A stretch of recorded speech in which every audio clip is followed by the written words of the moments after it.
একজন মুমিনের জীবনের ভিত্তি হল লা ইলাহা ইল্লাল্লাহু মুহাম্মাদুর রাসূলুল্লাহ। এর অর্থ আল্লাহ ছাড়া কোনো উপাস্য নেই এবং মুহাম্মদ সাল্লাল্লাহু আলাইহি ওয়াসাল্লাম তার রাসূল। এই কালেমা আমাদের শেখায় যে আকাশ জমিন, মানুষ, প্রকৃতি, দৃশ্য হোক বা অদৃশ্য, সবই মাখলুক অর্থাৎ সৃষ্টি। সৃষ্টির নিজস্ব কোনো ক্ষমতা নেই।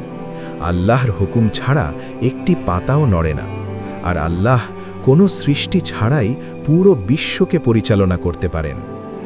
এর সবচেয়ে বড় প্রমাণ হযরত ইব্রাহিম আলাইহিসসালাম।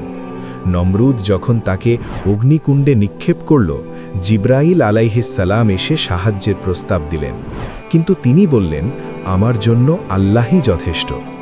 আল্লাহর আদেশে আগুন তার দহনের ক্ষমতা হারালো, পরিণত হল শান্তিময় বাগানে। বলা হয় 40 দিন তিনি সেখানে জান্নাতি ফল খেয়েছিলেন। অর্থাৎ আগুন পোড়ায় না, পোড়ায় আল্লাহর ইচ্ছা। আমাদের জীবনও তাই। ক্ষমতা, ইজ্জত, সুস্থতা, জীবন, মৃত্যু সব আল্লাহর হাতে। মেঘ নিজে বৃষ্টি দেয় না, মাটিও ফসল দেয় না, আল্লাহই দেন। একই ভাত খেয়ে নাতি শক্তিশালী হয়, দাদা দুর্বল হয়, কারণ শক্তির মালিক ভাত নয়, আল্লাহ। যেমন ইউসুফ কুয়ায়, ইউনুস মাছের পেটে, আর মুসা সিন্ধুকে নিরাপদ ছিলেন শুধুই তার হুকুমে।